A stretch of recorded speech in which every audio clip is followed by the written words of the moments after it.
I stood up at my brother's wedding reception and told everyone the truth about why his first marriage really ended. Now my entire family has blocked me.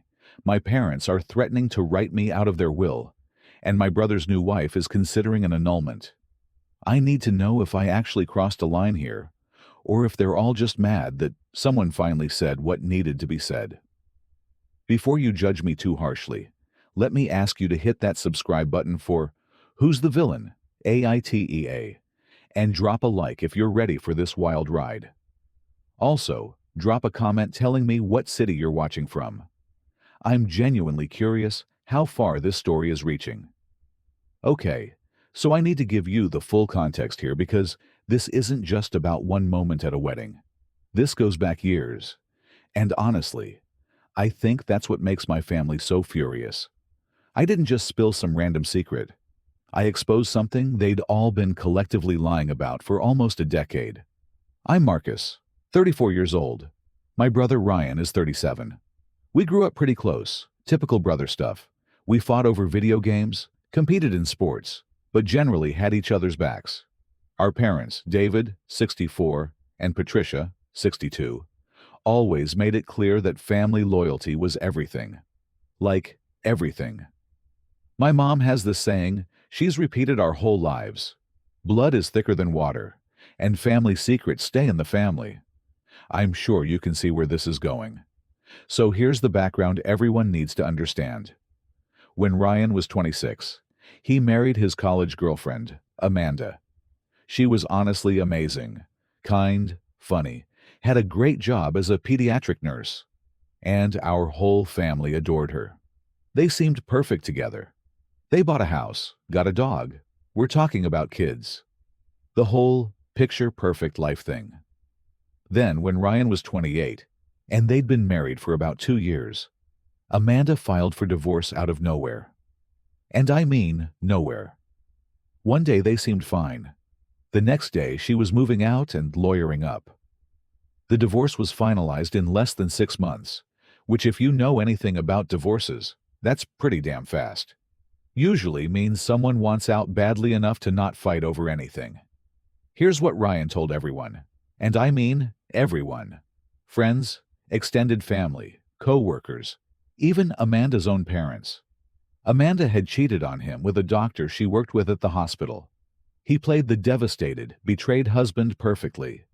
He even cried at family dinners talking about how he gave her everything, and she threw it all away for some affair.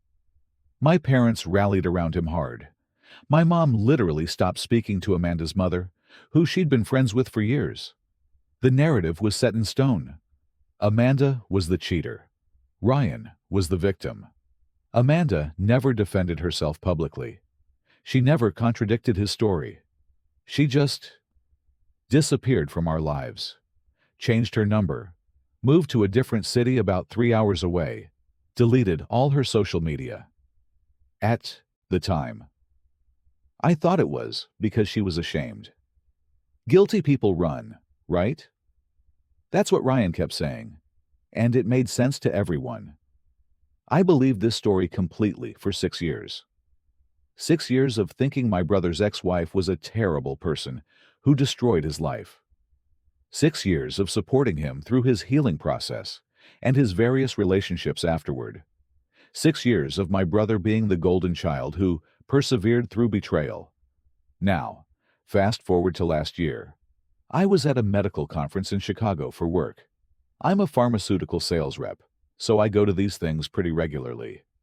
During a break between sessions, I went to this coffee shop near the convention center, just trying to get some decent coffee and escape the networking for a minute. And there she was, Amanda, sitting in the corner with a laptop, looking basically the same except with shorter hair. I almost walked right past her because I didn't want the awkward confrontation, but she saw me and, weirdly, she smiled and waved me over. Not what I expected from someone who supposedly had this big, shameful secret. I sat down, expecting this to be a quick, uncomfortable, "Hey, how are you okay bye" situation.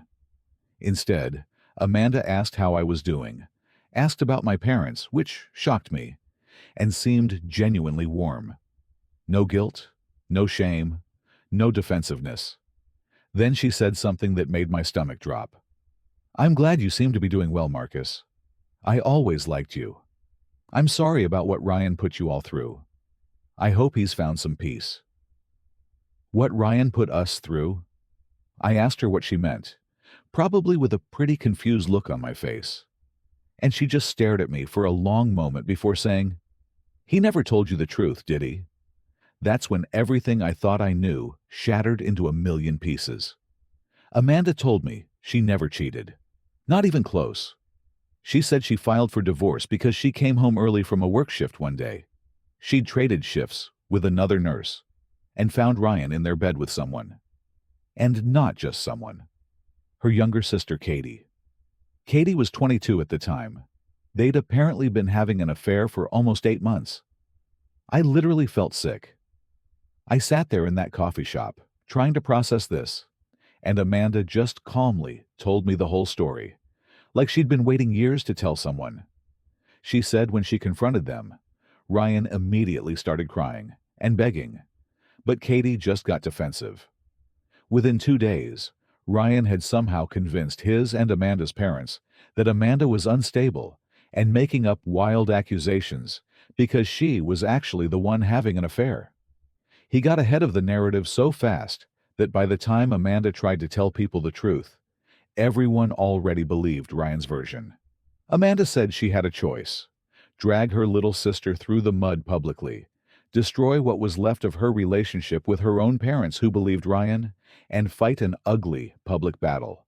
Or just takes the hit to her reputation, move away, and start over. She chose peace over vindication. She signed the divorce papers, took almost nothing from the marital assets, and left. She said she figured eventually the truth would come out, but it never did. Ryan just got to play the victim. And Katie? Well, Katie apparently felt so guilty that she moved to California and barely speaks to their family anymore. I asked Amanda why she was telling me this now. She said she'd been in therapy for years, processing everything, and her therapist encouraged her to tell the truth if the opportunity ever arose naturally. She said she wasn't trying to destroy Ryan, but she was tired of carrying the weight of his lies. She also said, if Ryan's still lying about it, if he's built his whole life on this victim narrative, that's not healthy for him or anyone around him. Maybe someone needs to tell him that. We talked for almost 2 hours. She showed me old text messages she'd kept. Yes, from 9 years ago, she'd never deleted them. Showing Katie apologizing. Showing Ryan begging her not to tell anyone.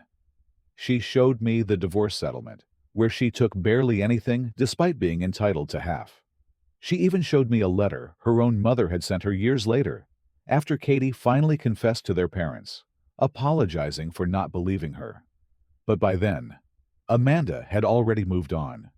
She'd rebuilt her life, met someone new, was engaged actually. I left that coffee shop feeling like my entire family was a lie. Like I'd been living in some alternate reality, where everyone just agreed to believe something false because it was easier than the truth. Here's where it gets complicated, and why I need you guys to really hear me out. I didn't immediately confront Ryan. I didn't tell my parents. I sat on this information for 8 months. 8 months of going to family dinners and hearing Ryan occasionally reference what Amanda did to him. 8 months of watching my parents coddle him, of hearing the story repeated to new girlfriends, new friends, anyone who asked about his first marriage. Then, about 4 months ago, Ryan started dating Melissa. She's 29, works in marketing, and honestly, seems really sweet. Things moved fast with them. Like, suspiciously fast. They met in January, were engaged by April, and set a wedding date for September. My mom kept saying things like, when you know, and Ryan deserves happiness after what he went through. Every time someone mentioned what he went through, I felt like I was going to explode. But I kept quiet because, honestly, I don't know why. Family loyalty, fear, the hope that maybe Amanda had it wrong somehow. I kept thinking maybe there was some explanation I was missing. But then, 2 months before the wedding, I was at Ryan's place helping him with some renovation work on his deck. Melissa wasn't there. She was at a bridal shower her friends were throwing for her. Ryan and I were drinking beers, and out of nowhere he said, "I'm not going to screw this up like I did with Amanda. I'm older now, more mature. I know what I want." Something about the way he said it, with this completely straight face, like he actually believed his own lie. I snapped. I said, "You mean you're not going to sleep with her sister this time?" The look on his face. Pure shock, then immediate anger. He tried to deny it at first. Said I didn't know what I was talking about. Where did I hear that bullshit? Then when I told him Amanda told me everything, and I saw proof, he switched tactics. Started saying it was complicated. That Amanda was cold and distant. That Katie came on to him. That he was in a bad place. Every excuse in the book except actually taking responsibility.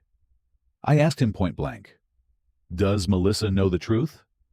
He got defensive and said it didn't matter. That was his past. That he'd changed. I told him he needed to tell her before they got married. He told me to stay out of it and mind my own business. Direct quote, "This is my life, Marcus. My marriage. You don't get a say in this. And if you're thinking about stirring up old shit, remember that Mom and Dad will never forgive you. You'll be out of this family faster than Amanda was." That threat, that fucking threat is what sealed it for me. He wasn't sorry. He wasn't remorseful. He was just mad that someone finally knew the truth, and he was perfectly willing to start another marriage based on a lie. I left his place that night and I made a decision. I was going to tell Melissa. She deserved to know who she was marrying. But every time I tried to reach out to her over the next few weeks, Ryan was always there. He literally started monitoring her phone and social media. I know because she mentioned to my mom once that Ryan was so protective and liked to know who she was talking to. Red flags everywhere, but everyone just saw it as him being attentive. The wedding was planned for September 14th. Big expensive affair at a vineyard. About 200 guests. Probably cost my parents close to $50,000, based on the venue and everything they were providing. Ryan had asked me to be his best man back before our confrontation on his deck, and I'd said yes. After our fight, he never rescinded it, probably because that would require explaining why to people. The weeks leading up to the wedding were torture. I'd see Melissa at family events, so excited and happy, talking about their future, their honeymoon plans to Italy, how they wanted to start trying for kids right away. And I'd see Ryan watching me, making sure I stayed quiet. At the rehearsal dinner, he even pulled me aside and said, "I'm glad you came to your senses and remembered what family means." I just smiled and nodded. But inside, I was planning exactly what I was going to do. The wedding day was perfect. Sunny, beautiful venue. Melissa looked stunning in her dress. The ceremony itself was actually really nice. They wrote their own vows. Ryan talked about finally finding real love and leaving the past behind. Melissa talked about trusting completely and building a life on honesty. That word, honesty, felt like a knife. The reception started around 5 p.m. Cocktail hour, dinner, the usual wedding stuff. Everyone was drinking, laughing, having a great time. My parents gave a toast about how proud they were of Ryan, how he'd overcome so much, and deserved this happiness. More references to his tragic first marriage. Then came the best man speech, my moment. I stood up with my champagne glass around 7:30 p.m. The DJ handed me the microphone. About 200 people went quiet, all eyes on me. I could see Ryan's face. He looked nervous, but trying to hide it. Melissa was smiling at me. My parents looked proud that their sons were both there celebrating together. I started normal. "Hi everyone, I'm Marcus, Ryan's younger brother. I've known Ryan my whole life, and I've seen him through a lot of phases. Some good, some bad, some really bad." A few people laughed, thinking I was building to a joke. Ryan's first marriage ended badly, as most of you probably know. We were all told that his ex-wife, Amanda, cheated on him. We believed Ryan when he said she betrayed him with another man. We supported him through that pain. Our family rallied around him, and honestly, we all thought Amanda was a terrible person for what she did. The room was still quiet, but I could feel the energy changing. People were confused about where this was going. Ryan's face had gone completely white. He was staring at me with this look of pure horror and rage. "But here's the thing," I continued. Last year, I ran into Amanda, and she told me what really happened. Ryan didn't want me to share this, but I think Melissa deserves to know the truth about who she married today. Ryan stood up. Marcus, sit down, now. His voice was shaking. I ignored him. The real reason Ryan's first marriage ended is because Amanda came home early from work one day and found Ryan in bed with her younger sister. Katie was 22 at the time. They'd been having an affair for 8 months. Ryan lied to everyone, to Amanda's family, to our family, to all our friends, and said she cheated to cover up what he did. The room erupted. People gasping, people yelling. Melissa stood up looking like she might faint. Ryan lunged at me, but 2 of his groomsmen grabbed him. My mom screamed, "Marcus, stop!" My dad was trying to get to the microphone, but I kept going. Amanda chose to leave quietly, rather than destroy her sister's life publicly. She took the blame for something she didn't do because she loved her family more than she loved her reputation. Ryan built his entire victim narrative on that lie. And Melissa, I'm sorry you're finding out this way, but he was never going to tell you. He threatened me 2 months ago when I confronted him about it. He said family loyalty meant keeping his secrets, even when those secrets are lies that could ruin your life. I set the microphone down. The room was chaos. Melissa was crying, her mother and bridesmaids surrounding her. Ryan was being held back by his friends, screaming at me that I was dead to him, that I'd destroyed everything. My mother was sobbing, saying I'd ruined the wedding. How could I do this? My father just stood there looking at me with this expression of complete disgust and betrayal. Melissa's father, a big guy named Tom, who I'd met a few times, walked straight up to Ryan and said something I couldn't hear, but whatever it was, made Ryan's face crumble. Then Tom took Melissa's arm, and they walked out of the reception. Most of Melissa's family followed them out. The wedding was over at 7:47 p.m., not even 3 hours after it started. I left immediately. I didn't wait around for the fallout. I went home, and within an hour my phone started blowing up. Hundreds of texts and calls. My mom, my dad, aunts, uncles, cousins, Ryan's friends, even some of Melissa's relatives. Half were calling me every name in the book. The other half were asking if what I said was true. By midnight, my parents had both blocked me on everything.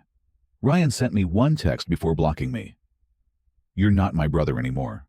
You just destroyed the best thing that ever happened to me because you're jealous and miserable. I hope you're proud of yourself. Mom and Dad are meeting with their lawyer tomorrow about the will. You're done." That was 3 weeks ago.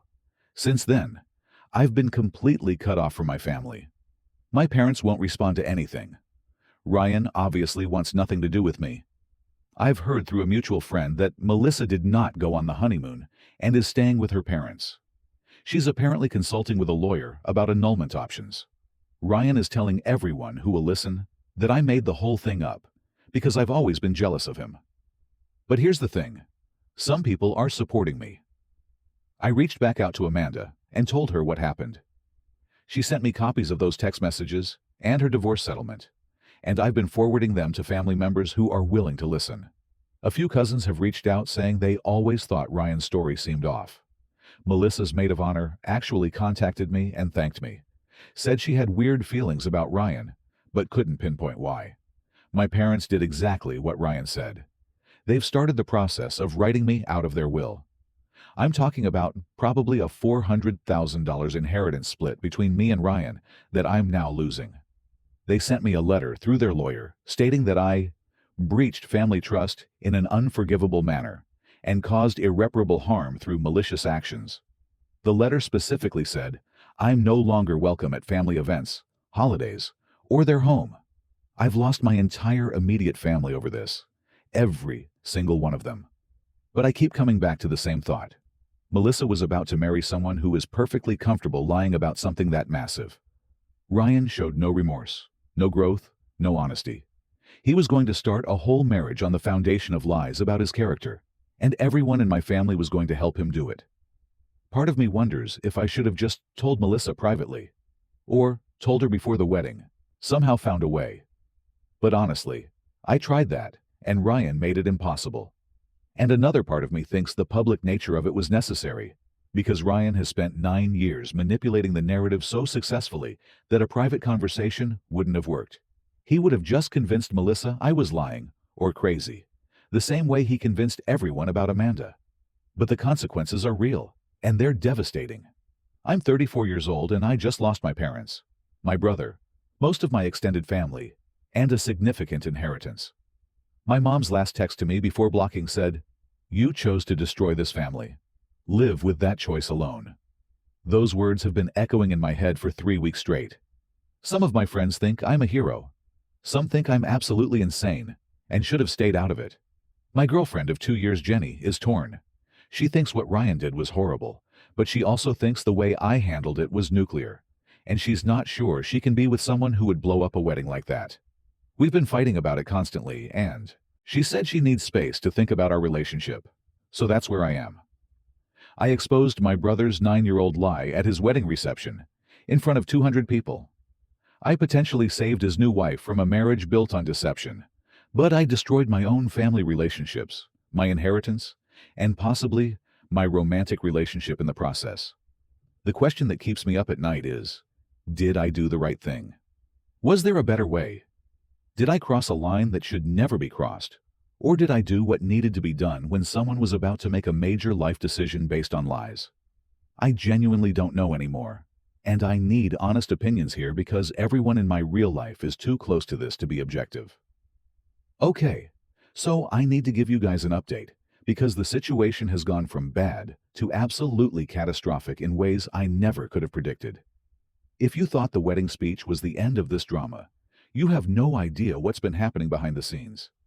This has turned into an all-out family war, with sides being taken, lawyers getting involved, and revelations that have made everything so much more complicated. First, let me tell you about the immediate aftermath in more detail, because there's a lot I left out that's important for understanding how insane this has gotten. The night of the wedding, after I got home and started getting bombarded with messages, I made what was probably a mistake. I responded to some of them. Specifically, I responded to my Aunt Carol, my mom's sister, who sent me a message that just said, "What the hell were you thinking?" I sent her everything.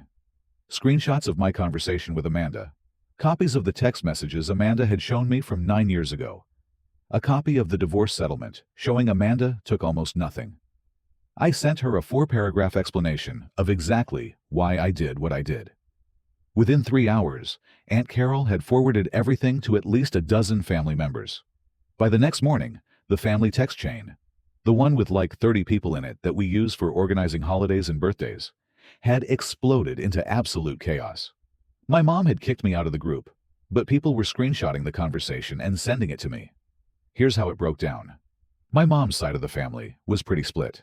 Aunt Carol and her husband, Uncle Jim, were actually on my side, which shocked everyone. Carol apparently told my mom directly that, if what Marcus is saying is true, then Patricia, you raised a liar and you're enabling him. That did not go over well. My mom and Carol didn't speak for 2 weeks after that, and they've been best friends their whole lives. My mom's younger brother, Uncle Doug, took Ryan's side hard. He sent me a message calling me a vindictive little shit, who was jealous of Ryan's success, and said I always had a problem with authority and family structure. Which is hilarious because Uncle Doug has been divorced 3 times and hasn't spoken to his own kids in 5 years. But sure, lecture me about family values. On my dad's side, it was more uniformly against me. My dad has 2 brothers, and both of them sent me messages saying I should be ashamed, that I violated the sanctity of family, and that what Ryan did 9 years ago wasn't my business to share.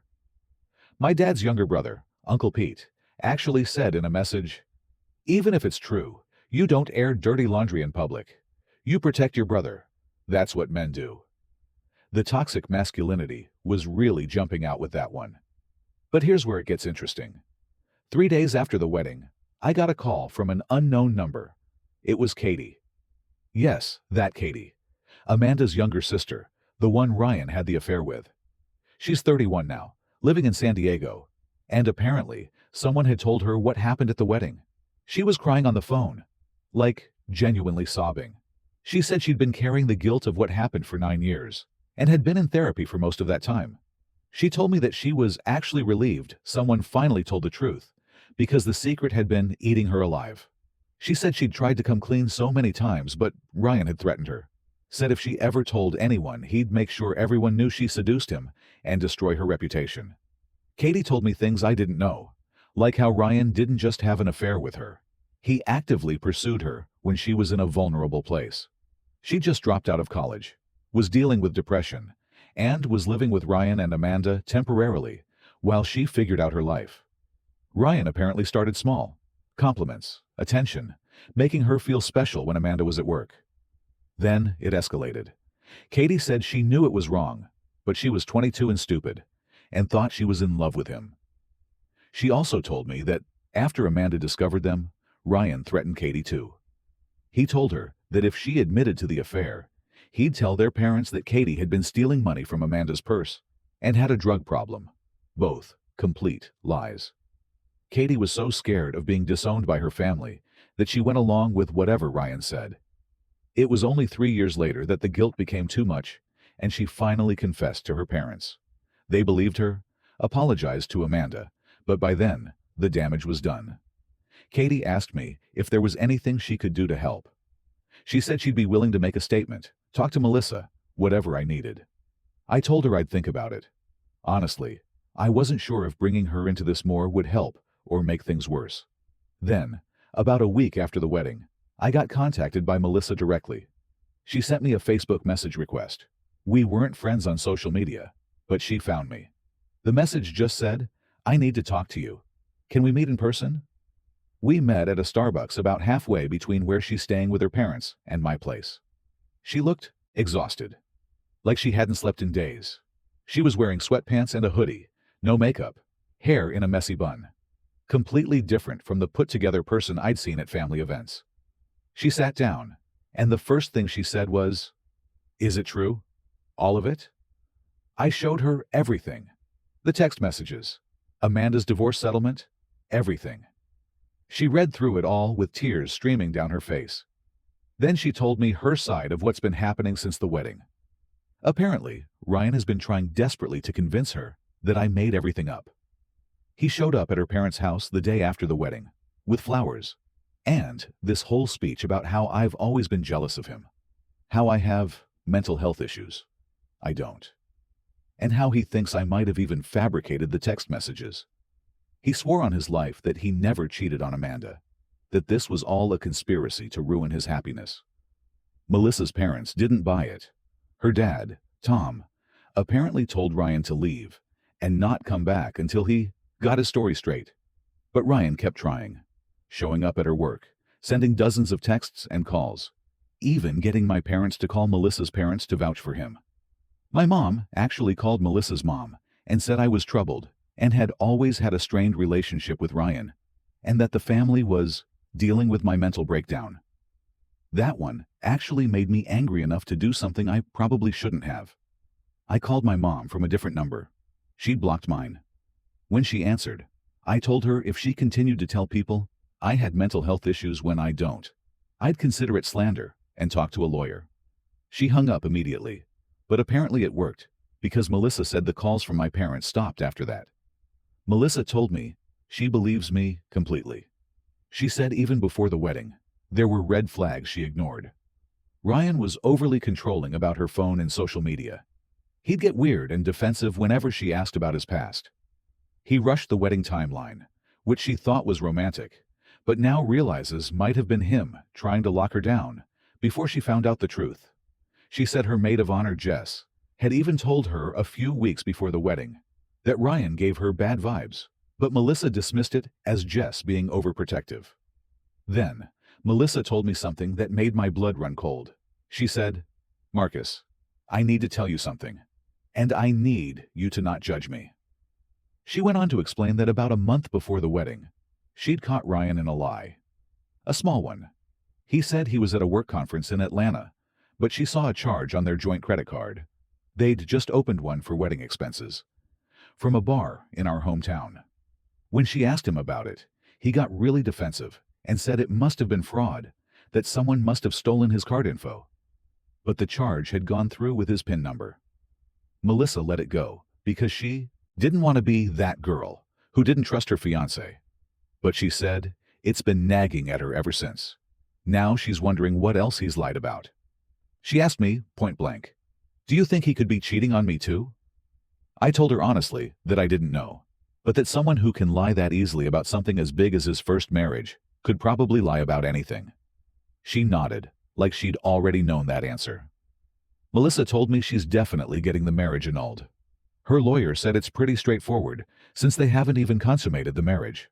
Melissa went straight to her parents' house after the wedding, and hasn't seen Ryan since except when he showed up uninvited. She said her family is supportive, and her dad is actually grateful to me, which is weird to hear, given how much chaos this has caused. Before we left, Melissa said something that stuck with me.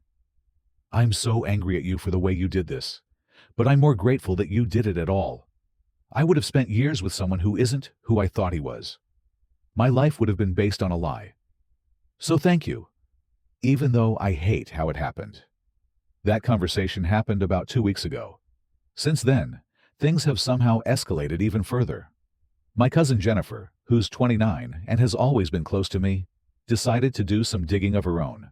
She apparently never liked Ryan, thought he was arrogant and fake, and she wanted to know if there was more to the story. She reached out to some of Ryan's college friends through social media and started asking questions about his relationship with Amanda. What she found was disturbing. One of Ryan's old roommates told her that Ryan had cheated on Amanda multiple times throughout their marriage, not just with Katie. Apparently, it was kind of an open secret among his friend group that Ryan would hook up with women when he traveled for work. The thing with Katie was just the time he got caught. This friend said he'd always felt guilty about not saying something, but it wasn't his place to get involved in someone else's marriage. Jennifer brought this information to our Aunt Carol, who then brought it to my mom. According to Jennifer, my mom's response was to get angry at Carol for digging up dirt, and to defend Ryan by saying even if he did cheat. That was years ago, and he's changed. The cognitive dissonance is absolutely wild. My mom has spent 9 years trashing Amanda as a cheater, but when confronted with evidence that Ryan was actually the serial cheater, suddenly it's in the past, and nobody's perfect. This created another massive split in the family. Jennifer, Carol, and a few of my younger cousins have openly said they support what I did and think Ryan has been enabled by my parents for too long. They've started their own group chat without my parents or Ryan. They've invited me to family events they're organizing separately from the official family gatherings. Basically, there are now 2 factions of our family that aren't speaking to each other, and I'm somehow the catalyst for a civil war I never intended to start.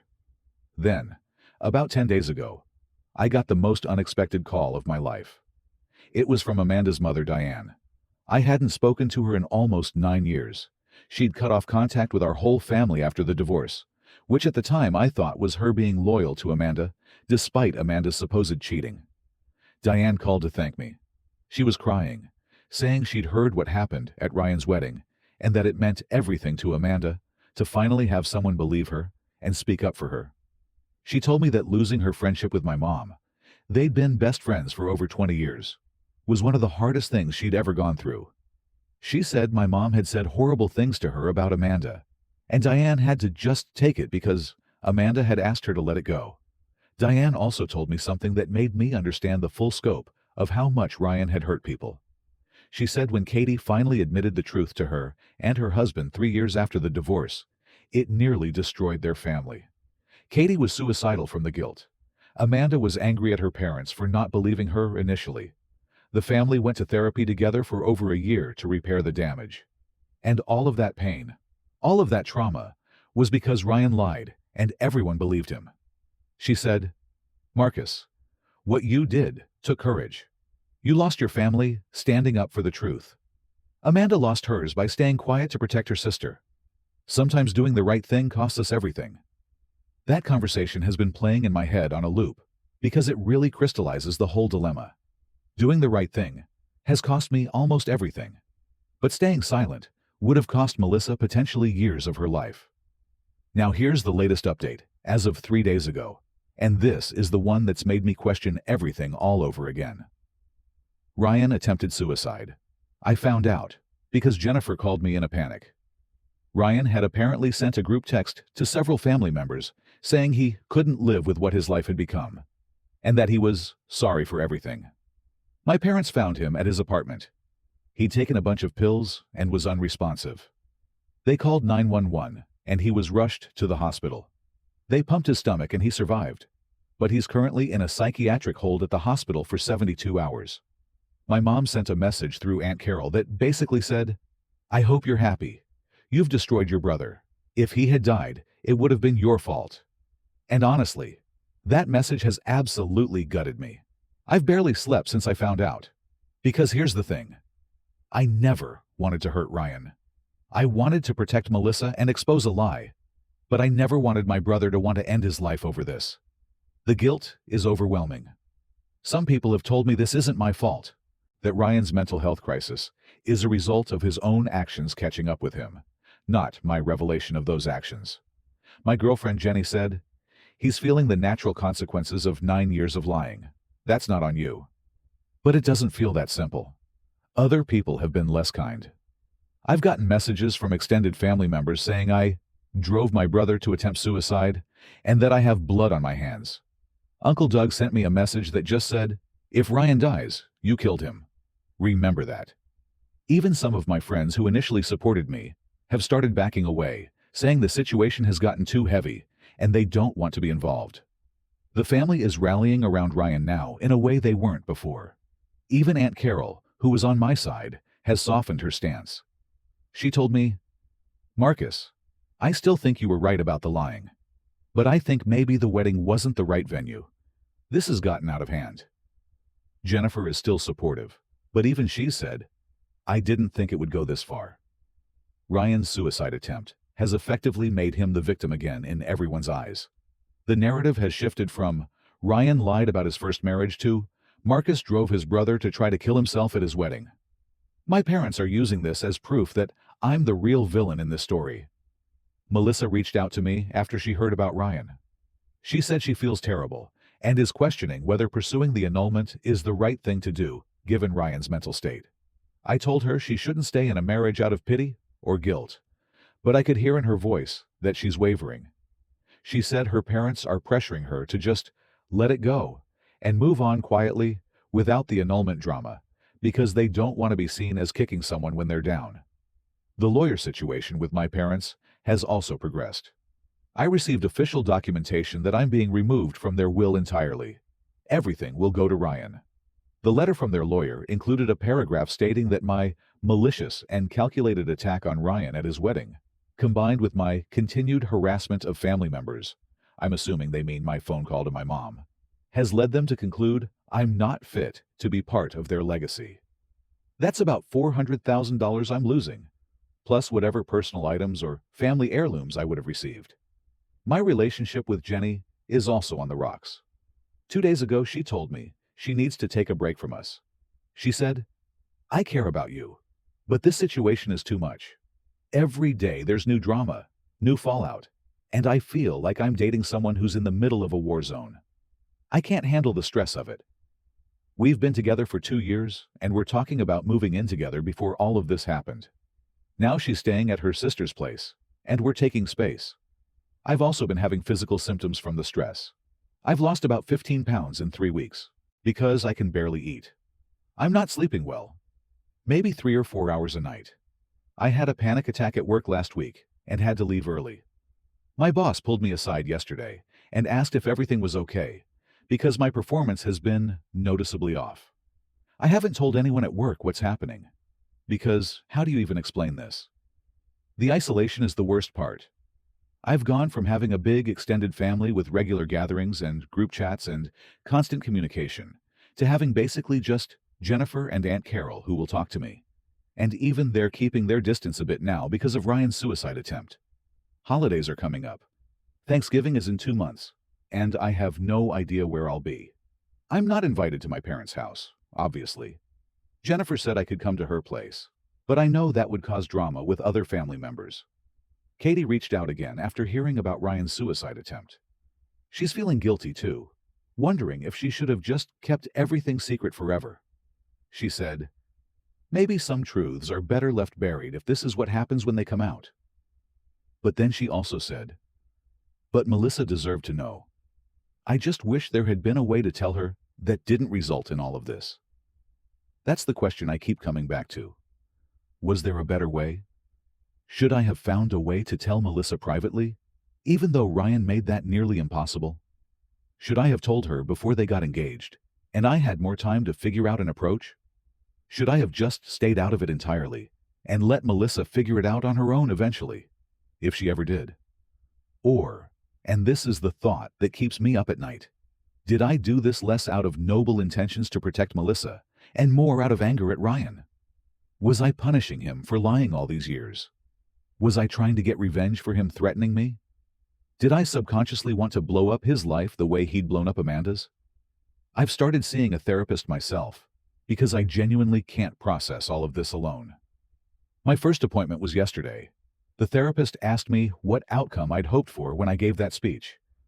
And honestly, I didn't have a clear answer. I said I wanted Melissa to know the truth, and I wanted Ryan to face consequences for his lies. But the therapist pressed me. Did I anticipate he'd try to kill himself? Did I consider that the family would splinter like this? Did I think about the long-term ramifications? I hadn't. I really hadn't thought past the moment of revelation. I was so focused on, someone needs to tell the truth, that I didn't game out what happens after the truth is told. And that's haunting me now. Some people on social media, because yes, this has leaked to social media through various people talking about it, have said I'm a hero. There are Reddit threads about this, not posted by me, where people are debating whether I did the right thing. Some say I saved Melissa from a terrible marriage. Others say I should have minded my own business. A few have pointed out that Ryan's suicide attempt is a manipulative move to regain sympathy, which feels gross to even consider, but might be partially true. I genuinely don't know what to think anymore. The moral clarity I felt when I stood up with that microphone has completely evaporated.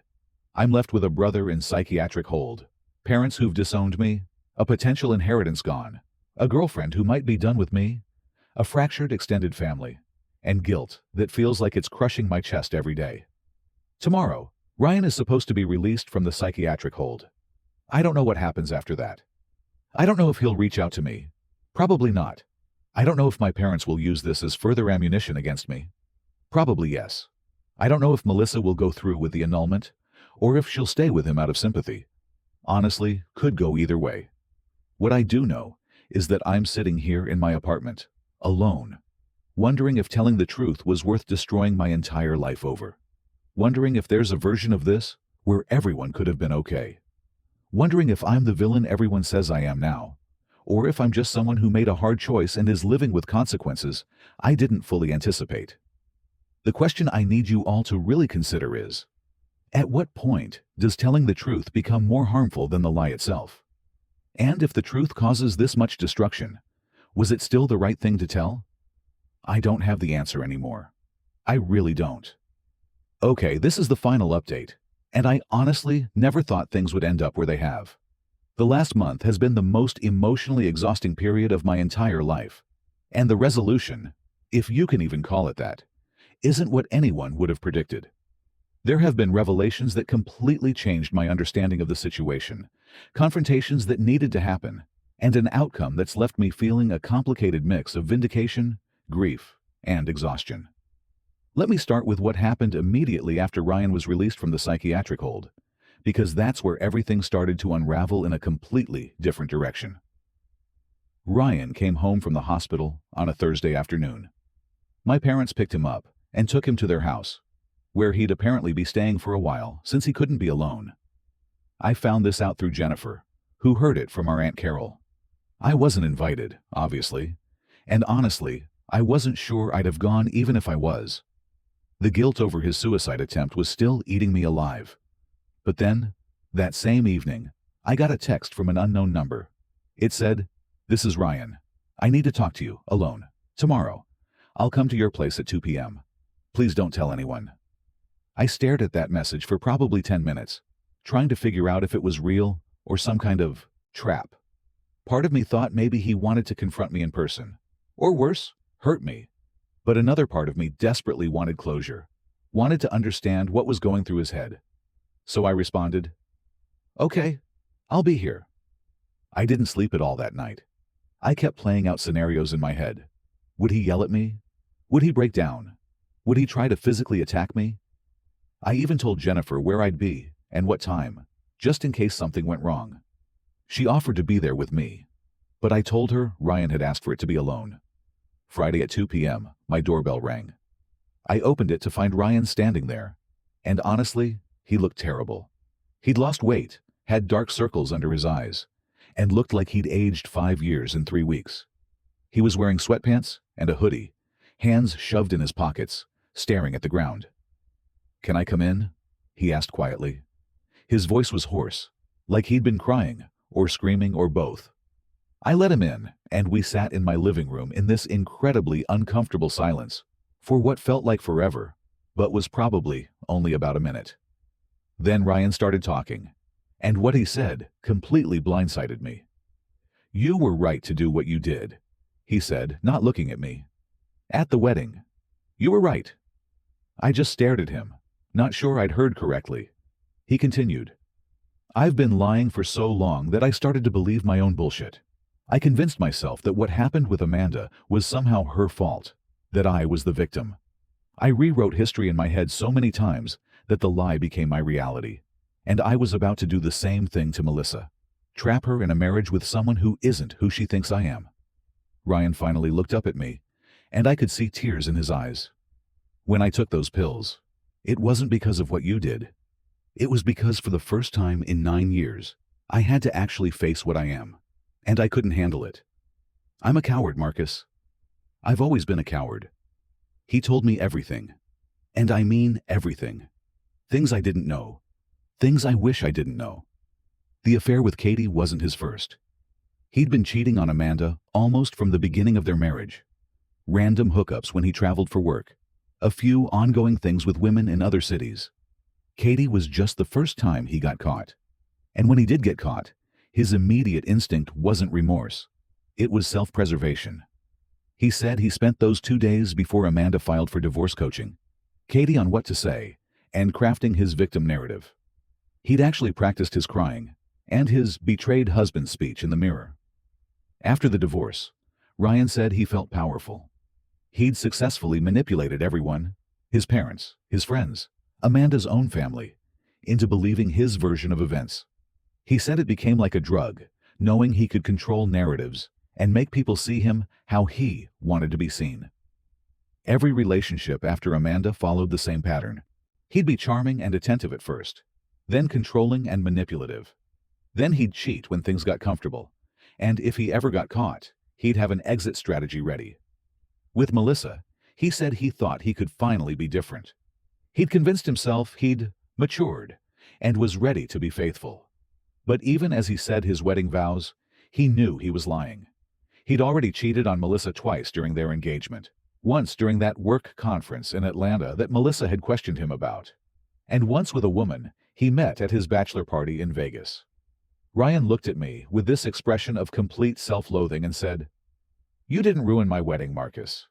You saved Melissa from the same hell I put Amanda through. And you did what I've never had the courage to do. You told the truth, even when it cost you everything."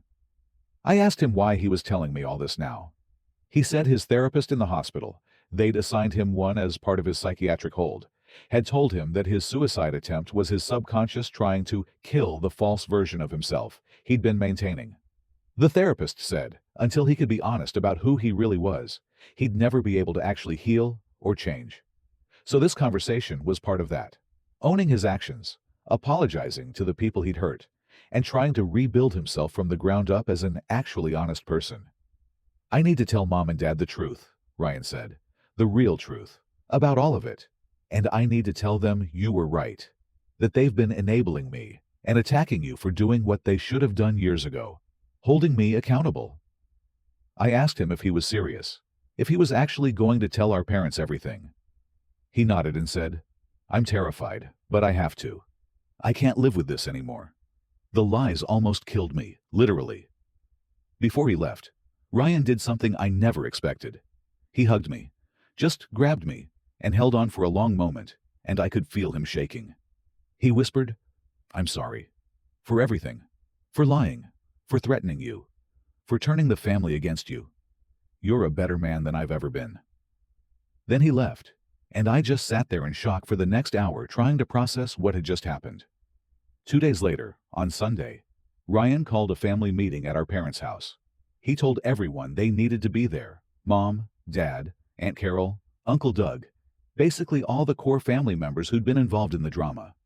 I got a text from Ryan. "Please come. I'm telling them everything, and I need you there." Jennifer drove me. I was so nervous I thought I might throw up in her car. When we got to my parents' house, there were about 15 people there, all looking confused about why they'd been summoned. My mom barely looked at me when I walked in. My dad's jaw tightened, but he didn't say anything. Ryan stood in the middle of the living room and asked everyone to sit down. Then, for the next 45 minutes, he confessed everything. Every lie, every affair, every manipulation. He told them about coaching Katie on what to say. He told them about the other women during his marriage to Amanda. He told them about cheating on Melissa. He told them about how he'd manipulated the narrative for 9 years and made me the villain for finally exposing the truth. The room was dead silent. My mother's face went from confusion to horror to something I can only describe as grief. My father just stared at Ryan like he didn't recognize him. Aunt Carol was crying. Uncle Doug looked like he wanted to disappear into the floor. Ryan then turned to me and said, in front of everyone, "Marcus did the right thing at my wedding. I was angry because he held up a mirror and I didn't like what I saw. He lost his family for telling the truth, and I let him take the fall while I played the victim again. Mom, Dad, Marcus doesn't deserve to be cut out of this family. I do." My mom started crying. My dad stood up and walked out of the room without saying a word. The rest of the family just sat there, in shock. It was one of the most uncomfortable hours of my entire life. After Ryan finished, people slowly started leaving. Some hugged Ryan, some left without saying anything. Uncle Doug stopped in front of me and said, "I owe you an apology. I was wrong about you." Then he left. Aunt Carol hugged me and whispered, "I'm proud of you for standing your ground." My mom approached me last. Her eyes were red and swollen from crying. She said, "Marcus, I don't know what to say. I believed Ryan. I chose to believe him over evidence, over logic, over my own instincts. And I punished you for telling a truth I didn't want to hear." She paused, struggling with her words. "I don't know if you can forgive me. I don't know if I can forgive myself. But I need you to know that I'm sorry. I failed you as a mother." That broke me. I started crying too. And we just stood there in my childhood living room, both of us crying and trying to figure out how to repair something that felt irreparably broken. My dad eventually came back into the room. He looked at me and said, "You were right. About Ryan, about the wedding, about all of it. I was so focused on protecting the family image that I couldn't see what was right in front of me." He didn't hug me, but he shook my hand. And for my dad, that's significant. That meeting was 3 weeks ago. Since then, things have been slowly, painfully shifting. My parents stopped the process of removing me from their will. They sent me a letter through their lawyer rescinding the previous letter and apologizing for the hasty and unjust decision. The $400,000 inheritance is back in play, though honestly, after everything, I'm not even sure I care about it anymore. It feels tainted now. Ryan has been going to therapy 3 times a week. He's also attending a 12-step program for sex addiction. Turns out his serial cheating was part of a larger pattern of compulsive behavior. He reached out to Amanda through a mutual friend and asked if she'd be willing to speak with him so he could apologize. Amanda agreed to a phone call. Ryan called me after and said it was one of the hardest conversations of his life, but that Amanda was gracious and told him she'd forgiven him years ago for her own peace, not for his. Ryan also reached out to Katie. They had a long conversation where he apologized for manipulating her and threatening her. Katie told me later that it was cathartic to hear him take responsibility after all these years. She said she's been able to sleep better at night, knowing the truth is finally fully out there. The situation with Melissa is complicated. She went through with the annulment, which was finalized 2 weeks ago. The marriage is legally over. Ryan didn't contest it. But weirdly, they're still talking. Not romantically. Melissa has been very clear that she's not getting back together with him. but she's been supportive of his recovery process. She told me in a text that she wants to see him become a better person, even if it's not with her. Melissa's family sent me a fruit basket with a card that said, "Thank you for your courage." Her dad, Tom, called me personally and said, "You saved my daughter from years of pain. I'll always be grateful." That meant a lot, especially during the times when I was questioning everything. The family dynamics are still weird and will probably be weird for a long time. Some relatives have apologized to me. Others are still keeping their distance, either because they're embarrassed about how they treated me or because they're still processing everything about Ryan. Uncle Doug and I actually got coffee last week and had a long conversation about family, loyalty, and the difference between protecting someone and enabling them. He admitted he'd enabled Ryan because he saw himself in Ryan. He'd also been a serial cheater in his marriages, and confronting Ryan's behavior would have meant confronting his own. My relationship with Jenny didn't survive this. She came by about a week ago to officially break things off. She said, "You did the right thing, and I'm proud of you for that. But I can't be with someone whose life is this chaotic. I need stability and peace, and I don't think you're going to have either of those things for a long time." It hurt, but I understood. She wasn't wrong. My life is a mess, and I can't blame her for not wanting to be part of it. I've continued therapy myself. My therapist has helped me work through the guilt about Ryan's suicide attempt, the anger at my family for turning on me so quickly, and the complex feelings about being vindicated, but at such a high cost. She told me something last week that really resonated. "You confused the messenger with the message. Your family shot the messenger because they didn't want to hear the message. But eventually, the message was so loud, they couldn't ignore it anymore." Work has stabilized. My boss pulled me aside after noticing my improved demeanor and said I seemed like myself again. I haven't told anyone at work the full story, and I don't plan to. That's my private life, and I'd like to keep it that way. The social media attention has mostly died down, thank God. There were a few Reddit threads and some Twitter discourse about the situation, but it's faded as people moved on to the next drama. I've stayed off social media entirely for the past month, and my mental health has been better for it. Amanda and I have been in touch periodically. She told me she's getting married next month to her fiancé, and she invited me to the wedding. I'm not sure I'll go. It feels weird. But the fact that she invited me means something. She said, "You stood up for me when no one else would. That matters to me." She also said she hopes Ryan genuinely changes, not just for Melissa's sake, but for any future partners he might have. Now, here's the revelation that changes everything and really makes me question the entire moral landscape of the situation. Last week, I found out something that made me realize how much more complicated this was than even I understood. I was having dinner with Jennifer when her phone rang. It was Katie, calling her directly. Jennifer put her on speaker with my permission. Katie said she needed to tell us something that had been weighing on her, something she hadn't told anyone else. The reason Katie originally told her parents the truth about the affair 3 years after it happened. She was pregnant, with Ryan's baby. She'd found out she was pregnant about 6 months after the divorce was finalized. She'd had a brief relapse where she and Ryan had hooked up again. Apparently he'd been texting her periodically, and she'd been weak and lonely. When she found out she was pregnant, she told Ryan.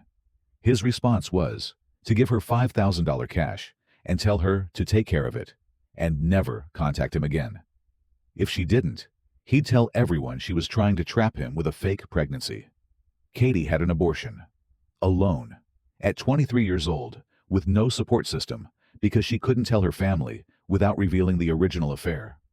The guilt and trauma of that experience is what finally drove her to confess to her parents 3 years later. She'd been having panic attacks and needed help. Her parents got her into therapy, and that's where she finally started to heal. But here's the thing. Ryan had known about this. He'd known Katie was traumatized and struggling, and he'd done nothing. He'd taken zero responsibility for getting her pregnant, pressured her to have an abortion, and then ghosted her. And he'd continued to play the victim of Amanda's supposed betrayal while actively traumatizing Katie.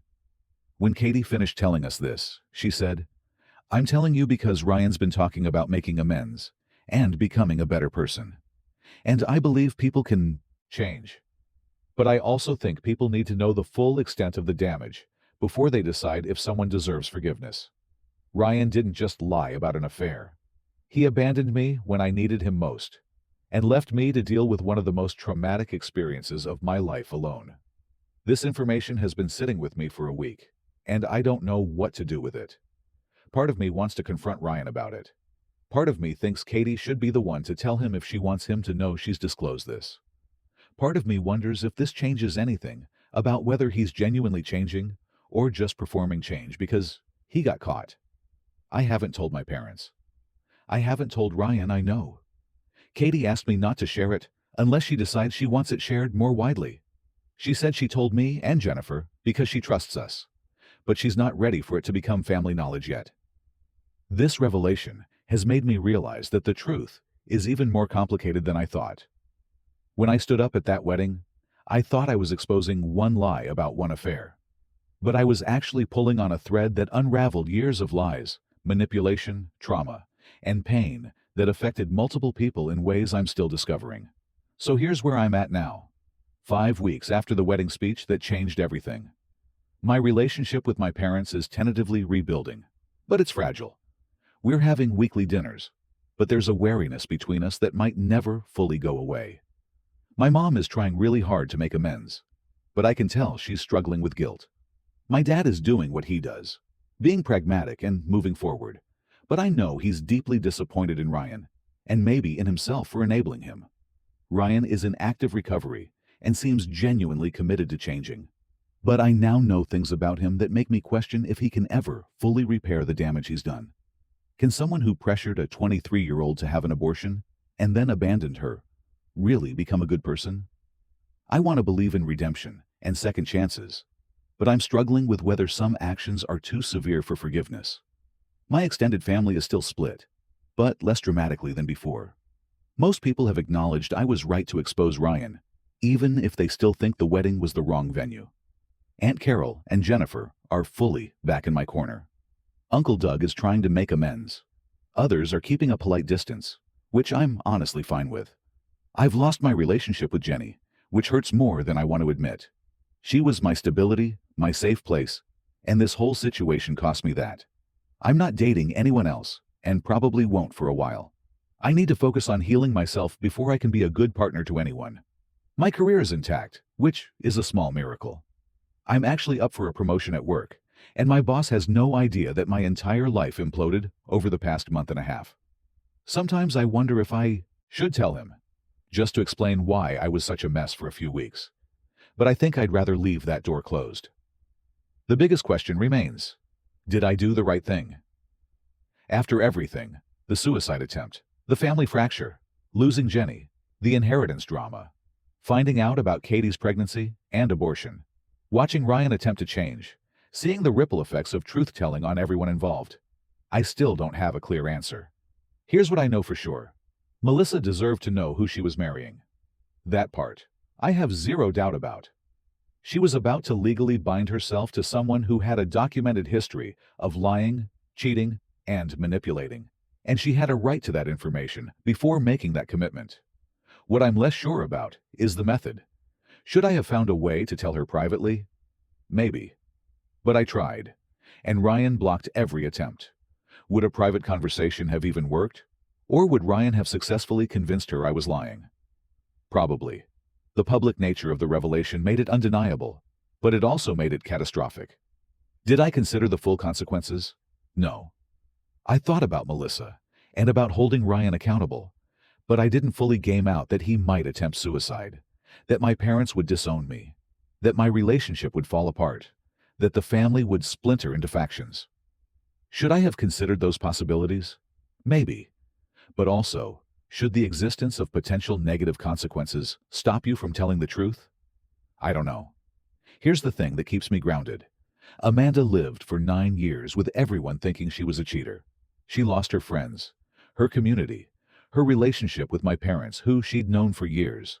She took on a false identity as the woman who ruined a good man because she was trying to protect her sister and avoid public drama. That's 9 years of pain, 9 years of carrying someone else's lie. Katie had an abortion alone at 23 because Ryan pressured her and threatened her. She's been in therapy for years because of the trauma. She moved across the country to escape the weight of the secret. That's real damage that Ryan caused and never took responsibility for. Melissa was weeks away from marrying someone who had already cheated on her twice during their engagement and would have continued the pattern throughout their marriage. How many years would she have spent with someone who was fundamentally dishonest? How much of her life would have been wasted? When I weigh my pain, losing my family temporarily, losing my girlfriend, losing peace and stability for a few months, against their pain, which was years long and ongoing, I think I made the right choice. Not the easy choice, not the clean choice, not the choice that kept everyone comfortable, but the right one. The truth is messy. It's destructive. It costs people things they care about. But lies cost people too. They cost Amanda her reputation. They cost Katie her mental health. They almost cost Melissa years of her life.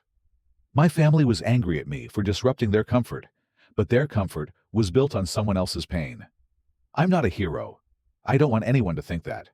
I'm just someone who couldn't stay silent anymore, when silence meant being complicit in someone else's suffering. And yeah, maybe I was also angry at Ryan for threatening me, for being so cavalier about lying, for building his entire life on a foundation of other people's pain. Maybe my motivations weren't 100% pure. But does that make the action wrong? I'm going to close with this. If you followed this entire story, you've seen the absolute chaos that truth-telling can cause. You've seen families split, relationships end, a man attempt suicide, years of carefully constructed narratives collapse. And I need you to really think about whether, given all of that, I should have just kept quiet. My therapist asked me last week, if you could go back to that wedding reception and change your decision, would you? And I thought about it for a long time. I thought about everything that's happened, everything I've lost, everything that's been damaged. And my answer was no. I wouldn't change it. Because Melissa is free. Amanda has been vindicated. Katie has been heard. The truth is out there. And even though it's been painful and destructive and complicated, it's still the truth. And I have to believe that truth, even uncomfortable truth, even destructive truth, is better than comfortable lies. But I want to hear from you. After everything you've read, after all the twists and revelations and consequences, do you think I did the right thing? Am I the asshole for exposing my brother at his wedding? Or was I right to tell the truth even though it cost me almost everything? Drop a like if this story resonated with you. Hit that subscribe button for Who's the Villain? AITA. For more complex moral dilemmas like this one. And most importantly, leave a comment with your verdict. Give me a score from 0 to 10, where 0 is you're completely in the wrong, and 10 is you absolutely did the right thing. And tell me who you think the real villain is in this situation. Is it me for the method? Is it Ryan for the lies? Is it my family for enabling him? Is it everyone for different reasons? I genuinely want to know what you think, because after living through this, I'm still not entirely sure myself. Thanks for being here for this journey. It's been the hardest few months of my life, but at least I don't have to carry it alone anymore.